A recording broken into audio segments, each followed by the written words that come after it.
라디오 땡땡 기도입니다. 오늘 날마다 주기로 큐티 본문은 고린도전서 14장 13절에서 19절 말씀입니다. 고린도전서 14장 13절에서 19절 말씀의 제목, 방언 말하는 자는 통역하기를 기도할지니. 방언을 말하는 자는 통역하기를 기도해야 합니다. 13절 말씀, 그러므로 방언을 말하는 자는 통역하기를 기도할지니. 개인적으로 혼자서 기도할 때는 방언으로 기도할 수 있습니다. 여러 사람이 모여서 기도하는 자리라 할지라도 따로따로 개인 기도를 하는 경우라면 옆에서 기도하는 성도들에게 방해가 되지 않는 수준에서 방언 기도를 할 수 있습니다. 그러나 방언으로 하는 기도가 다른 사람에게 방해가 된다면 절제하는 것이 좋습니다. 여러 사람이 모여서 돌아가면서 다른 사람이 들을 수 있도록 기도하고 다른 사람들도 그 기도에 함께하는 자리라면 방언으로 기도해서는 안 됩니다. 왜냐하면 다른 사람이 알아들을 수 없고 따라서 마음을 같이 할 수 없기 때문입니다. 함께 예배를 드리는 공예배 자리에서는 더욱더 방언으로 기도해서는 안 됩니다. 이 자리에서 방언으로 기도한 것을 나누고 싶다면 자신이 방언으로 기도한 내용을 다른 사람들이 알아들을 수 있는 말로 표현할 수 있는 능력을 달라고 기도해야 합니다. 이 능력을 받아서 그 내용을 설명해야 합니다. 그러면 다른 성도들이 함께 듣고 하나님의 놀라운 사역을 찬양하면서 은혜를 받게 됩니다. 그렇게 하면 방언이 교회를 세우는 일에 기여할 수 있습니다. 방언으로 기도하는 고린도 교회 성도들은 영으로 기도함으로써 자기 자신의 신앙에는 유익을 얻었습니다. 그러나 마음으로 서로 영연합하여 기도하지 않음으로 인해 다른 성도들에게 유익을 끼치지를 못했습니다. 그래서 바울은 19절에서 이렇게 결론적인 권고를 합니다. 그러나 교회에서 네가 남을 가르치기 위하여 깨달은 마음으로 5마디 말을 하는 것이 1만 마디 방언으로 말하는 것보다 나으니라. 바울은 함께 모여 예배하는 자리에서 긴 시간 동안 방언으로 길게 기도하는 것보다 단 몇 마디라도 확실하게 깨달은 하나님의 말씀을 말하는 게 더 낫다는 결론을 내렸습니다. 그래서 바울은 혼자 있을 때는 방언으로 깊이 기도를 했지만 같이 있을 때는 방언 기도를 절제했습니다. 15절 말씀, 그러면 어떻게 할까? 내가 영으로 기도하고 또 마음으로 기도하며 내가 영으로 찬송하고 또 마음으로 찬송하리라. 결국 방언에 대한 바울의 마음을 깨닫게 됩니다. 첫 번째, 혼자 있을 때는 깊은 기도 속에 들어가기 위해 방언 기도를 하는 것입니다. 영으로 기도하는 방언 기도는 깊은 기도하기에 너무 좋은 은사이기 때문입니다. 그러니까 바울은 방언 기도를 반대한 게 아닙니다. 오히려 방언 기도는 좋은 은사라고 밝히고 있습니다. 바울 자신도 혼자 있을 때 영으로 기도했다고 밝히고 있습니다. 그러나 두 번째가 있습니다. 그것은 함께 있을 때의 경우입니다. 그런 경우에는 나의 방언 기도를 알아듣지 못하는 성도를 배려해서 방언 기도를 자제하라는 것입니다. 굳이 꼭 방언 기도를 해야 하겠다면 통역의 은사를 사모하라는 것입니다. 그래서 내가 한 방언 기도의 내용을 함께 있는 성도들에게 통역해 주라는 것입니다. 내가 무슨 기도했는지를 알게 하라는 것입니다. 그래서 다른 이들의 신앙의 유익을 도모하라는 것이 방언 기도에 대한 바울의 태도입니다. 이것을 은사의 공공성이라고 부릅니다. 은사는 공적인 유익을 위하여 사용하는 것입니다. 내가 받은 은사 자랑하는 것이 은사의 목적이 아닙니다.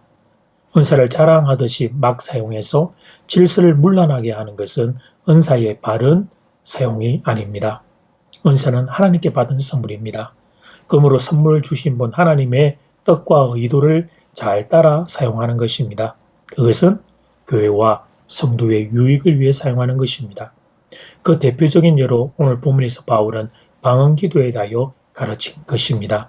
방언 기도를 포함한 모든 은사는 공공성, 공적인 유익을 위해 사용되어야 한다고. 이제 첫 번째 기도 시간입니다. 받은 말씀과 개인 기도 제목을 가지고 함께 기도하는 시간입니다. 이 시간 다 함께 마음을 모아 주님 앞으로 나아가겠습니다.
이제 두 번째 기도 시간입니다. 자, 오늘 방언 기도에 대한 바울의 가르침은 두 가지입니다. 첫 번째, 혼자 있을 때는 깊은 기도 속에 들어가기 위해 방언 기도를 하는 것입니다. 그러나 두 번째가 있습니다. 그것은 함께 있을 때의 경우입니다. 그런 경우에는 나의 방언 기도를 알아듣지 못하는 성도를 배려해서 자제하라는 것입니다. 그리고 굳이 꼭 방언 기도를 해야 하겠다면 통역 연사를 사모하라는 것입니다. 그래서 옆에 있는 성도들에게 내가 방언으로 기도한 내용이 무엇인지를 전함으로 다른 이들의 신앙의 유익을 도모하는 것, 그게 방언 기도에 대한 성경의 가르침입니다. 이 시간 다 함께 마음을 모아 기도드리겠습니다.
하나님 기도합니다. 축복합니다. 사랑하는 교우들이 방언의 은사를 포함하여 귀한 은사를 더 많이 받게 되기를 축복합니다. 그래서 하나님의 더 깊은 영으로 기도하는 자리에 모두가 들어갈 수 있기를 축복합니다.